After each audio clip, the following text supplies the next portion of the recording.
안녕하세요. 토요미스테리 디바달리아입니다. 오늘은 미국 캘리포니아주로 가보겠습니다. 사진 속 이곳은 로스앤젤레스의 미라클 마일이라는 곳인데요. 여기가 고급 아파트 단지를 중심으로 한국계 미국인들이 모여 사는 코리아타운입니다. 안전하고 부유한 동네라서 그런지 작은 절도 사건조차 잘 일어나지 않는 사건 사고와는 거리가 먼 곳이었죠. 이곳에 40대 한국인 송병철 씨는 그의 아내 송지연 씨와 5살의 아들 진우 군, 2살의 아들 네이선과 함께 살고 있었습니다. 그는 10년 전 미국으로 이민 온 후에 혼자 도매 의류 사업을 성공시키면서 부를 축적한 존경받는 사업가였어요. 그리고 그의 가족들은 교회도 열심히 다니면서 종교 활동도 열심히 했죠. 사업이 더 안정화되면서 아내 송지연 씨는 양육에 전담하며 남편을 외주했습니다. 그러나 2002년 급격하게 회사 사정이 안 좋아지자 그녀는 남편 회사에서 회계사로 일을 하기 시작해요. 한 푼이라도 아낄 생각이었죠. 아내도 일을 하니까 아이들을 돌봐줄 사람이 없잖아요. 그래서 송지연 씨를 대신해서 아이들을 돌본 건 56세의 한국인 여성 민은식 씨였습니다. 보모인 거죠.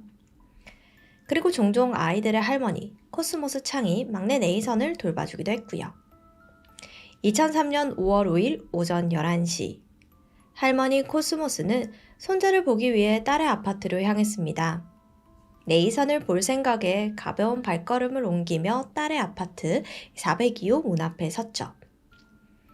그런데 그녀가 수차례 문을 두드렸지만 집안에는 아무런 인기척도 들리질 않는 거예요. 분명 은식 씨가 집에 있을 시간인데 갸우뚱했습니다. 보모인 은식 씨는 단 한 번도 시간을 어긴 적이 없었거든요. 일이 있어서 만약 늦게 온다고 해도 미리 연락을 줬고요. 그리고 은식 씨가 못 오더라도 딸이 전화 와서 네이선을 좀 봐달라고 했을 텐데 그런 연락도 오질 않았습니다. 코스모스는 어딘가 불길한 예감이 엄습해왔죠. 그리곤 비상용으로 가지고 있던 열쇠를 사용해서 조용히 집 안으로 들어왔는데 욕실 문틈으로 불이 들어와 있는 것을 발견했습니다. 곧장 그곳으로 가서 노크를 해봤죠? 그런데 인기척은 들리질 않는 거예요. 그래서 문을 살짝 열었는데 그 순간 이 눈앞에 펼쳐진 광경에 그대로 몸이 굳어버렸습니다. 딸 송지연 씨가 피투성이가 된 채 벽에 기대어서 사망해 있었거든요. 그녀의 손목은 결박이 되어 있었고 입은 박스 테이프로 막혀 있었죠. 심지어 욕조 안에는 싸늘한 시신이 된 막내 아들 네이선과 보모 은식 씨가 함께 누워 있었고요. 깍! 코스모스의 비명소리로 이웃들이 하나둘씩 모여들면서 그들은 곧장 911에 신고 전화를 걸었습니다. 곧이어 아파트에 도착한 경찰은 피해자들이 있는 작은 욕실로 향했고 곧 차갑게 식어버린 세 사람의 시신을 확인할 수 있었는데요. 세 피해자 모두 근거리에서 머리와 가슴에 총을 맞아 사망한 상태였어요. 특히 아들 네이선은 총알이 그의 어깨를 관통해서 척추가 절단된 상태였죠. 현장을 살펴보던 경찰은 송지연 씨의 입과 손에 붙어있던 테이프를 조심스럽게 뜯어냈습니다. 그런데 그녀의 입술 안쪽에 뭔가가 붙어 있었어요. 바로 범인이 사용한 라텍스 장갑의 조각이 발견된 겁니다.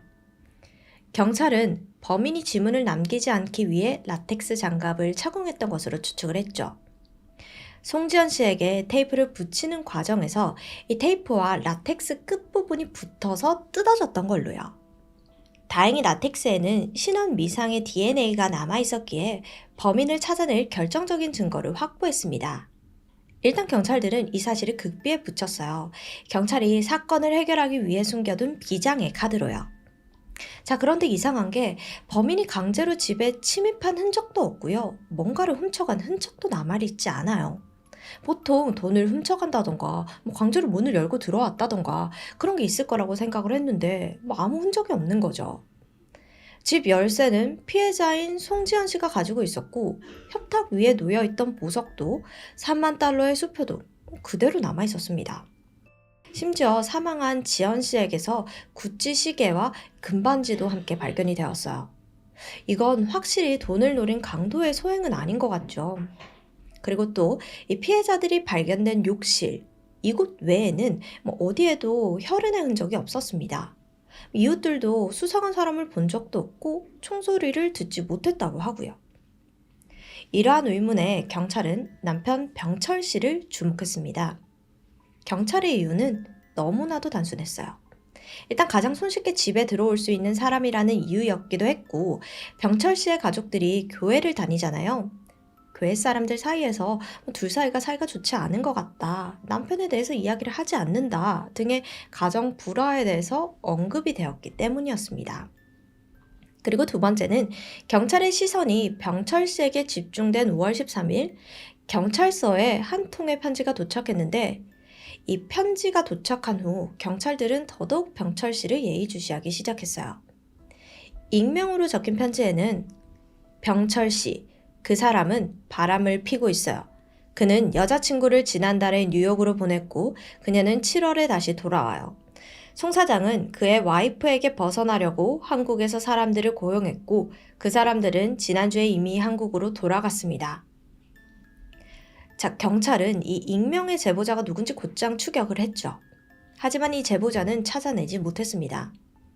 그래서 경찰이 편지 속 내용에 대해서 조사를 해봤어요. 편지 속 내용에서 첫 번째 줄, 바람을 폈다는 내용은 진실이었습니다. 병철 씨는 사실 자신의 회사에서 한 여성과 바람을 피고 있는 상태였어요. 그래서 그 여성도 자신의 DNA를 전달을 했죠. 하지만 사건 현장에서 DNA와는 일치하지 않았습니다. 결국 이 여성은 용의선상에서 제외되었고요. 그런데 이 편지는 진실인 부분도 분명히 있지만 이상한 점도 너무나도 많았습니다.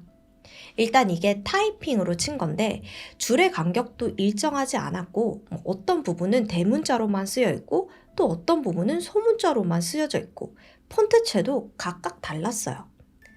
조사 결과 대문자로 쓰여진 부분만 따로 타이핑을 쳐서 원래 원본 종이로 만들어진 종이 위에 붙여서 다시 복사한 복사본이었어요. 콜라주한 거죠. 제일 위쪽에 바람을 피고 있다는 것만 원본, 그리고 그 밑에 부분은 타이핑을 쳐서 붙여넣은 겁니다. 이상하죠?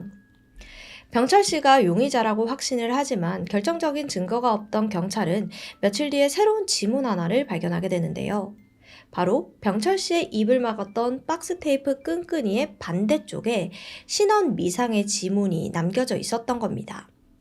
곧장 지문 감식 결과 DNA 검사를 실시한 곳 6곳 중에서 3군데에서 병철 씨로 밝혀졌고 나머지 3곳에서는 이 지문만으로는 병철 씨임을 확인할 수 없다로 나오게 된 겁니다. 그래서 경찰은 다시 한번 미국 최고의 포렌식 업체에 의뢰를 맡기게 되는데 결과는 불일치. 당시만 해도 경찰이 남편 병철 씨를 의심하고 있었던 상황이라 일치한다는 DNA 검사는 편향적인 결론으로 나왔던 것 같다고 합니다. 이게 무슨 말이냐면 만약 수사관이 검시자에게 우리 이번에 이러한 사건이 있었는데 남편 병철 씨가 범인인 것 같아 하면서 이야기를 해버려요. 그럼 실제 검시자는 편견이 생길 수 있고 그렇게 되면 편향적인 결과가 나온다는 거죠. 그럼에도 불구하고 경찰의 의심은 병철 씨에게로 향해져 있었습니다. 그의 손바닥에 화학 반응이 있는지 없는지 검사를 했는데 그의 손에는 아무런 화학 반응이 발견되지 않았습니다. 그러니까 이 말은 즉슨 총을 쏜 흔적이 발견되지 않았다는 거죠. 그래서 경찰들이 물어봤어요. 당신 그날 어디서 뭐 했어? 그러자 병철 씨는 이렇게 대답합니다. 아침부터 일했죠. 새로운 의류 때문에 공장을 왔다 갔다 했고 사무실에 갔다가 직원들과 3시부터는 함께 좋은 물건이 있나 보러 다녔어요. 이에 직원들은 사실이라면서 사장님은 평소와 다를 것이 없었다고 진술을 했습니다. 사건 당일의 알리바이는 너무나도 확실했죠. 그래도 경찰의 의심은 계속되었어요. 그의 사업장을 압수수색하기도 하고 그가 아내와 아들을 해친 혐의를 밝혀내기 위해서 필사적이었죠. 그런데 병철 씨 사업장에서도 특이점은 나오지 않았어요. 또 경찰들이 지켜본 그의 모습은 애통함에 잠긴 아버지 그 자체뿐이었습니다. 매일같이 검은 옷을 입고 가족의 묘비를 정성스럽게 닦고 홀로 무덤에 앉아 죽은 아이에게 말을 걸고 집으로 돌아오고 반복이었어요. 가족을 잃을 상황 속 살아남은 아버지는 죽은 것과 다름없는 삶을 살고 있었습니다. 경찰이 도청한 전화 내용도 삶을 한탄하는 것밖에 없었죠. 그렇게 사건은 미제로 남는 듯 했습니다. 그런데 사건이 발생한 지 9년이 지나 그 누구도 예상치 못한 방식으로 사건이 해결되었어요. 2009년 경찰은 갑작스럽게 한 통보를 받게 되는데요. 바로 범인의 DNA와 일치하는 사람을 찾았다는 겁니다. 그의 정체는 바로 병철 씨 가족의 이웃이었던 로빈 조라는 한인 남성이었어요. 로빈은 사건 당시 병철 씨와 같은 아파트 1층에 거주 중이었습니다. 그는 한국 이민자들 사이에서 신망이 높은 사람이었죠. 영어 실력도 뛰어났고 말도 조리 있게 잘하니까 한인 커뮤니티에서 신뢰를 얻은 거예요. 그는 이 신뢰를 이용해서 투자 사업을 시작합니다. 사람들은 이 사람한테 투자를 하면 진짜 부자가 될 것만 같고 신뢰감 이미지가 100%니까 너도 나도 투자에 관심이 생겼죠.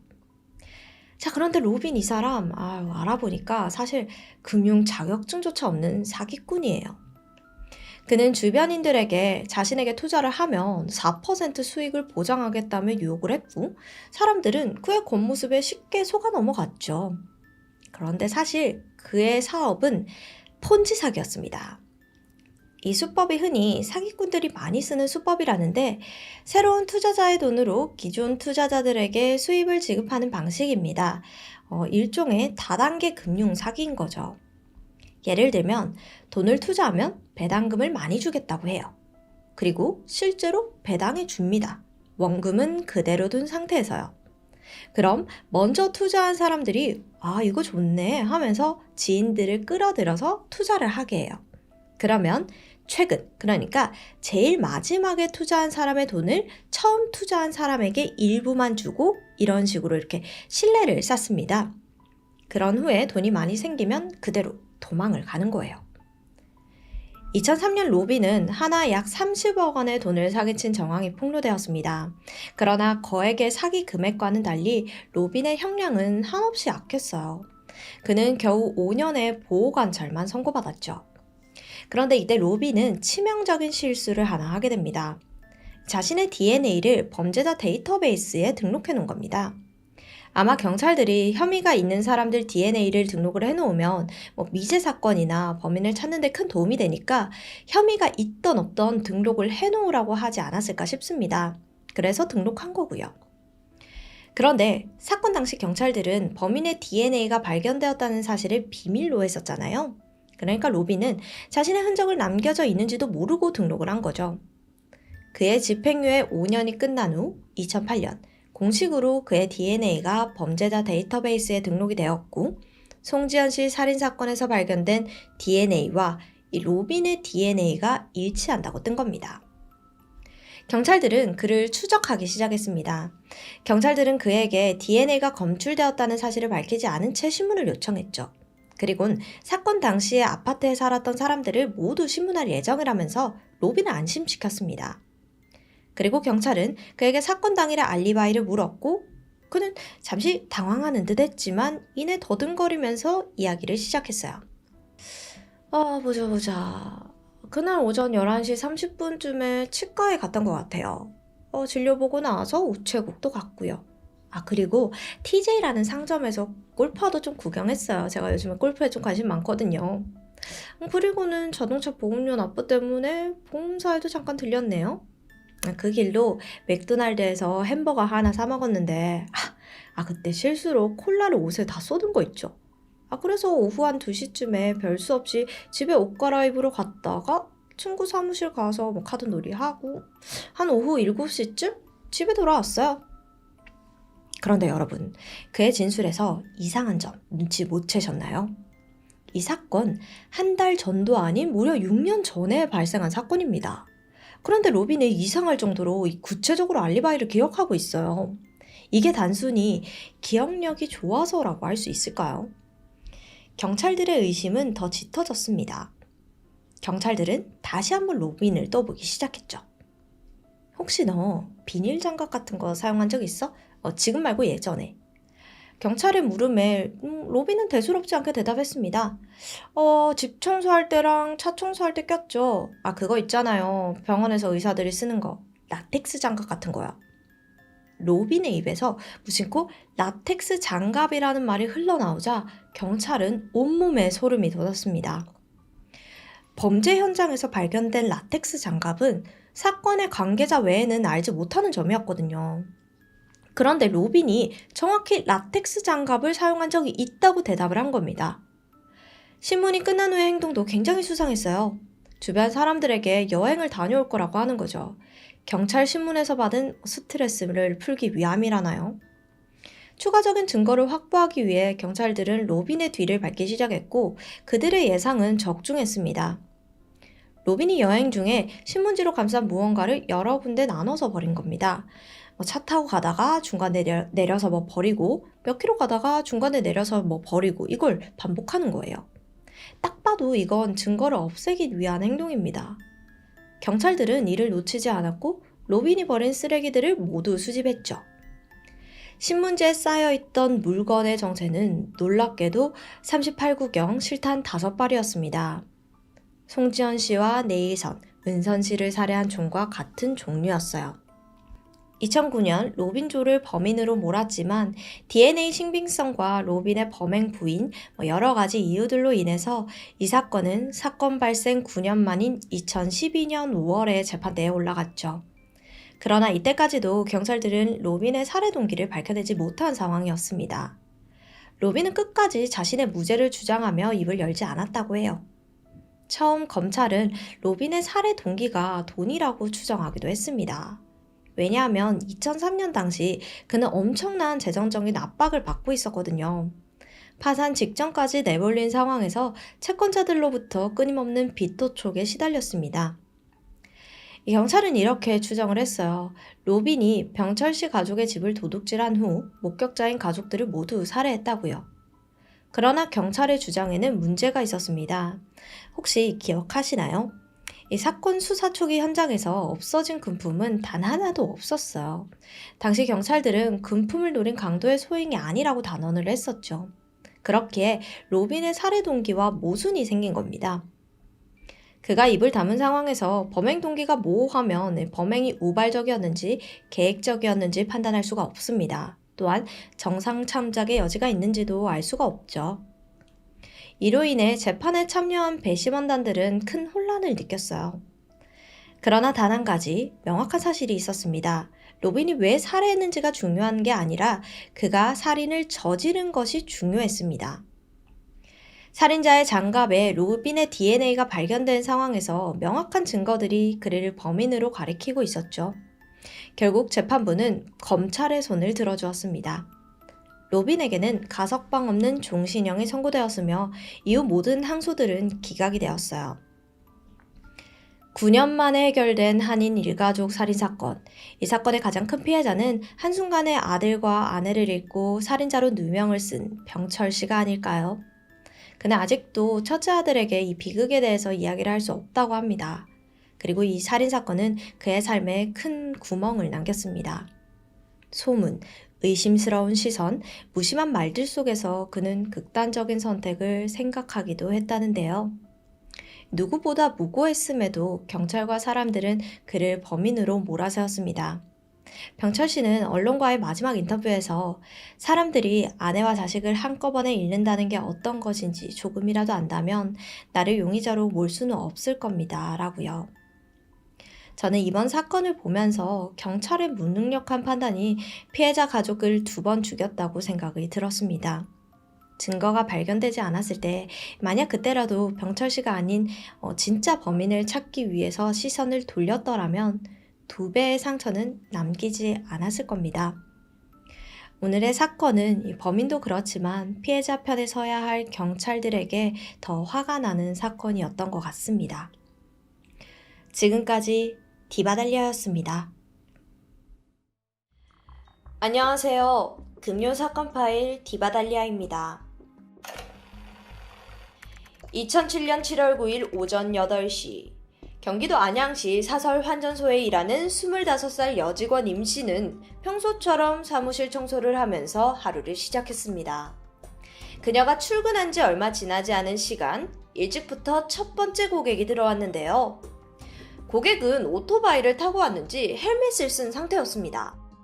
그는 헬멧을 벗지 않고 환전에 필요한 서류들을 작성했죠.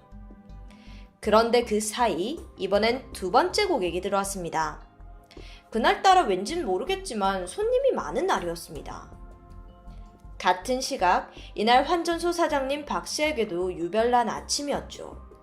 그가 출근을 하기 위해 집을 나섰는데 자동차 타이어가 펑크가 난 겁니다. 인근 카센터를 찾으면서 출근이 늦어졌고 그걸 직원에게 알리기 위해 임 씨에게 수차례 통화를 시도했는데요. 하지만 웬일인지 그녀는 전화를 받지 않았습니다. 아침 10시 50분, 수리를 마친 박 씨는 환전소 사무실에 들어섰습니다. 그런데 직원 임 씨가 없는 거예요. 그는 이상한 생각에 환전소 안쪽, 그러니까 자신의 사무실로 들어갔는데 그곳에서 처참한 광경을 마주하게 됩니다. 직원 임 씨가 사장 책상 아래에서 엄청난 피를 흘리면서 쓰러져 있었던 겁니다. 그리고 이미 숨은 멎은 상태였죠. 또 금고가 열려 있었는데 그 안에 있던 1억 8,500만 원의 현금은 사라진 상태였고요. 박 씨는 곧장 경찰에 신고 전화를 했습니다. 피해자 임 씨의 양 손목은 케이블 타이로 묶여져 있었고 입에는 청테이프가 붙여져 있었어요. 무엇보다 참혹한 것은 그녀의 상태였는데 임 씨의 목에는 오른쪽 귀 밑에서 시작해 목 중간까지 길이 14cm가 넘는 상처가 남아 있었습니다. 경동맥, 경정맥, 기도가 완전히 절단되어 있는 상태였고 뼈까지 손상되었죠. 부검이마저 이토록 깊은 상처는 처음 본다고 말할 정도였고 덧붙여서 몇 초 안에 숨을 거두었을 거라고 말합니다. 상처의 형태로 봐서 범인이 뒤에서 임 씨의 머리를 고정하고 흉기로 목을 그은 것으로 추정이 되는데 여기서 범인은 왼손잡이라는 게 밝혀졌습니다. 오른손잡이였다면 피해자의 왼쪽 귀 밑에서부터 상처가 났을 것이기 때문입니다. 그런데 발견 당시 임 씨는 한 손에 수화기를 쥐고 쓰러진 상태였습니다. 그녀가 마지막 순간까지 경찰에 신고 전화를 하려고 했던 걸까요? 그래서 당황한 범인이 그녀를 죽였던 걸까요? 하지만 현장을 살펴보던 경찰은 이상한 점을 눈치챘습니다. 만약 범인이 신고 장면을 목격했더라면 그는 본능적으로 전화기를 전화기 본체에 다시 올려뒀을 거라는 거죠. 혹시라도 통화가 연결되었을 가능성을 차단하기 위해서요. 그런데 수화기를 계속 쥐게 한 채 살인을 자행했다? 앞뒤가 맞지 않는데요. 또 전화를 막기 위해 저지른 공격이라기엔 상처의 형태가 너무 부자연스럽습니다. 확실히 피해자가 움직이는 상태에서 돌발적으로 공격을 한 게 아니라 범인은 분명 안정되게 피해자를 제압한 후 확실하게 목을 그었어요. 현장에서 눈에 띄는 점은 또 있었습니다. 금고의 손잡이에 매달려 있던 케이블 타이. 이는 임 씨의 손목을 결박한 것과 같은 종류였습니다. 그렇다면 범인은 처음에 임 씨의 손목을 금고 손잡이에 묶었다는 것을 암시했죠. 아무래도 금고 문을 열기 위해서는 임 씨의 도움이 필요했기 때문이었을 겁니다. 그런데 왜 임 씨는 끝내 금고 앞이 아닌 책상 밑에서 그것도 수화기를 쥐고 있는 채 발견된 걸까요? 이에 프로파일러는 범인이 일부러 피해자의 손에 전화기를 쥐어줬을 거라 추측했어요. 왜냐하면 우발적인 범행처럼 현장을 꾸며내기 위해서였죠. 동시에 이렇게 반항을 하면 언제든지 잔인하게 죽일 수 있다는 것을 과시하기 위해 고의로 피해자를 처형했다고도 내다봤습니다. 범인이 상당히 악랄하고 잔혹한 인물이라는 것을 추측해 볼 수 있는데요. 현장은 사무실을 밀집한 오피스텔이었습니다. 그래서 복도 곳곳에 CCTV가 설치되어 있고요. 또한 돈을 다루는 환전소 특성상 사무실 안에도 CCTV가 있었죠. 경찰은 곧 범인을 특정할 수 있었습니다.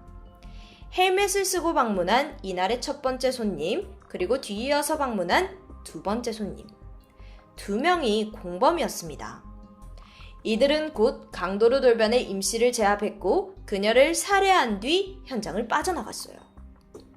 범인 둘은 꽤나 치밀한 모습이었습니다. 왜냐하면 그들은 이미 사전에 CCTV 위치까지 파악한 듯 보였거든요. 그래서 카메라 얼굴이 찍히지 않도록 움직였고 심지어 범행 후에도 들어갈 때처럼 시간차를 두고 따로 나왔습니다. 이것은 사건이 우발적인 범죄가 아닌 애초에 살인을 계획하고 범죄를 저지른 것으로 볼 수 있겠죠. 자, 원래라면 직원 임씨가 출근하고 얼마 후 사장 박씨가 출근할 예정이었습니다. 하지만 하필 그날 타이어가 펑크가 났고 범인들은 이것마저 예상한 듯 유유히 움직였어요. 그렇다면 이들이 일부러 박씨의 타이어에 펑크를 내고 출근을 지연시켰다는 합리적인 의심을 할 수 있는데요. 이에 경찰은 환전소는 물론 사장 박씨의 집 주변으로 수상한 인물들을 수색했습니다. 그 결과 가장 먼저 신원이 파악된 사람은 전 실장이라고 불리는 남성. 그가 박씨의 타이어를 펑크낸 사실이 드러납니다. 참고로 전 실장은 사건 당일 환전소에 침입한 범인은 아니었어요.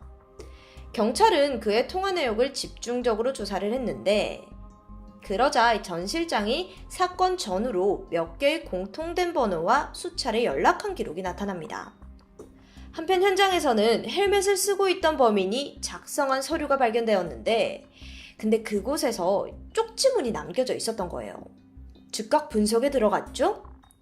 그 결과 헬멧을 쓴 범인의 정체는 1972년생 김성곤으로 확인되었고 그 뒤에 현장을 침입한 나머지 한 명은 1969년생 김종석으로 밝혀졌습니다. 여기에 전 실장을 더해서 범인은 3명 이상이라는 것을 알 수 있는데요. 동시에 경찰이 활용한 것은 통신 기록. 범인의 것으로 추정되는 휴대전화가 범행 후 현장에서 어디로 이동했는지 기지국을 통해 추적하는 방식입니다. 범행 직후 김성곤과 김종석은 안양 환전소를 떠나 함께 이동했습니다. 곧이어 또 다른 2명이 이들을 따랐는데 전 실장과 미상의 한 명이었어요. 넷은 다른 누군가가 있는 인천의 한 집결지로 향했습니다. 그렇게 총 5대의 전화기가 한 기지국에 모였고 경찰은 추적 끝에 일당들의 나머지 신원을 파악하는 데 성공하죠. 그렇게 드러난 다른 용의자는 1966년생 최세용. 통신기록 분석 결과 그는 직접적으로 행동하진 않았지만 나머지 4명과 공통적으로 가장 많은 통화를 했습니다. 즉, 그가 범행을 계획하고 지시하는 역할을 했던 겁니다.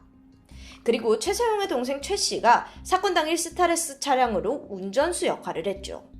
전 실장은 박 사장의 미행을, 나머지 김성곤과 김종석이 환전소 강도와 살인을 저질렀습니다.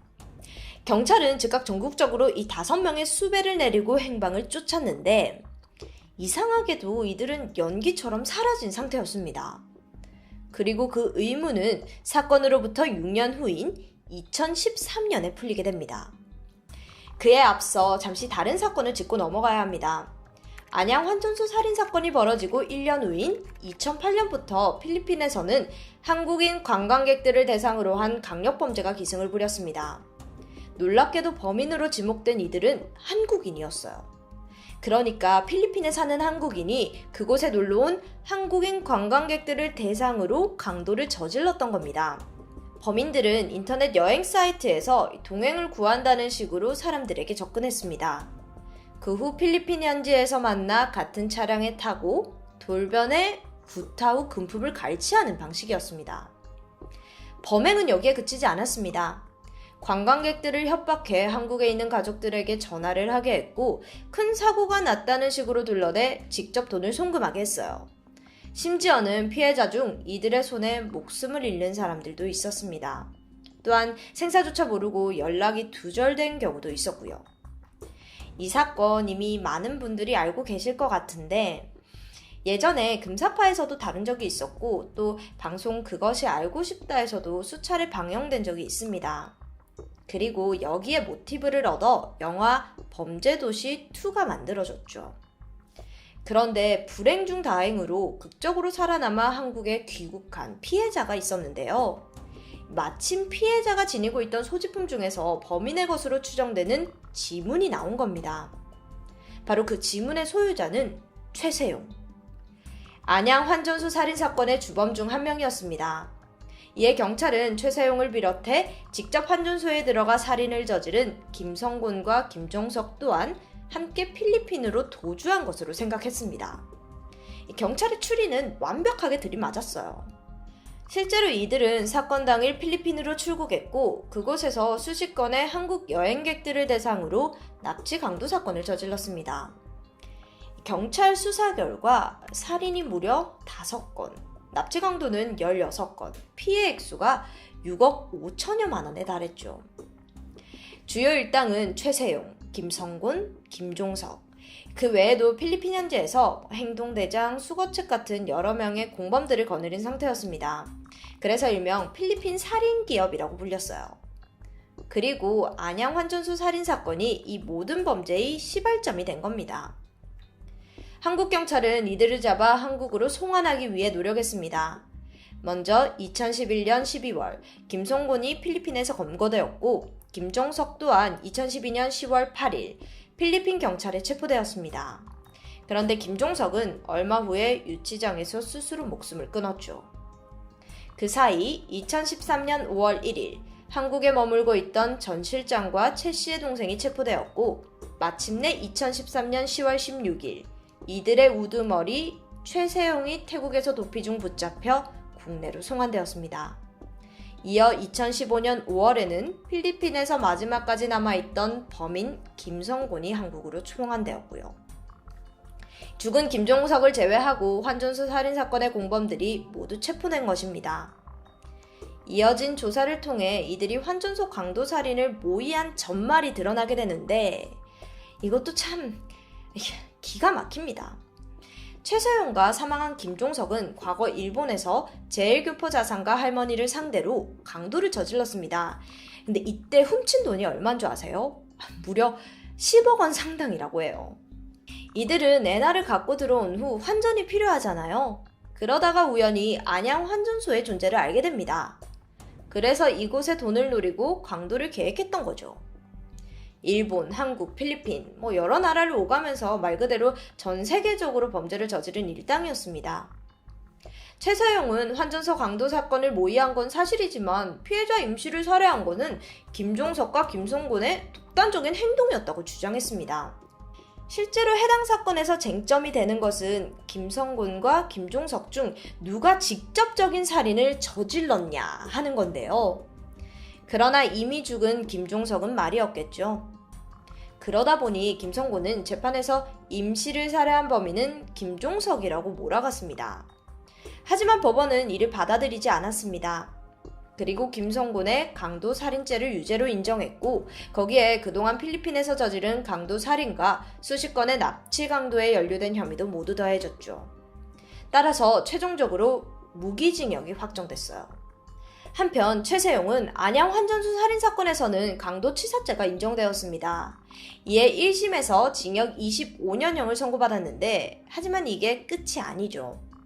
김성곤과 마찬가지로 필리핀 현지에서 벌어진 2건의 강도살인과 여러 건의 납치 강도 혐의를 주도한 것이 인정돼 최종 무기징역이 내려졌습니다. 심지어 재판 과정에서 그가 환전소 사건이 벌어지기 전인 2006년부터 가정집을 돌면서 7건의 특수강도를 저지른 사실이 드러났습니다. 정말 악질이네요.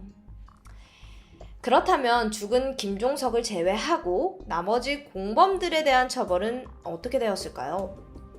당시 운전자였던 최 씨와 미행과 망보는 역할을 했던 전 씨는 최종적으로 무죄 판결이 났습니다. 살인에 직접 가담한 게 아니라는 게 그 이유인데요. 근데 더 웃긴 게 전 씨는 사건이 벌어진 후 일당과 함께 필리핀으로 가지 않았어요. 그 이유가 뭔지 아세요? 다른 피해자를 물색해 필리핀에 있는 최세용 일당에게 보내주기 위해서였습니다. 한국인 사업가에게 접근해서 필리핀에서 같이 사업을 하자는 식으로 꼬드기는 수법이었죠. 실제로 최세용 일당은 범행 초기 전 씨가 물어다주는 이들을 먹잇감으로 삼았습니다. 하지만 그게 점점 힘들어지자 나중에는 아예 필리핀 여행객들을 상대로 수법을 바꾼 정황이었습니다. 어쨌든 이 전 씨의 직접적인 강도 살인만 안 했을 뿐이지 범죄에 가담한 것은 마찬가지입니다. 하지만 결코 처벌에서 자유로울 순 없겠죠. 전 씨는 피해자를 필리핀으로 이송한 국외 이송유인 및 사기 혐의가 인정되어 징역 10년형을 선고받았습니다. 자신의 욕망에 따라 철저히 타인의 생명과 재산을 이용한 범인들. 이들의 악랄한 범죄는 인간이 아닌 짐승과 다를 바가 없습니다. 이런 사건을 다룰 때마다 느끼는 것은 언제나 현실이 그 어떠한 영화보다 더 잔혹하고 무섭다는 것입니다. 지금까지 금요 사건 파일 디바달리아였습니다.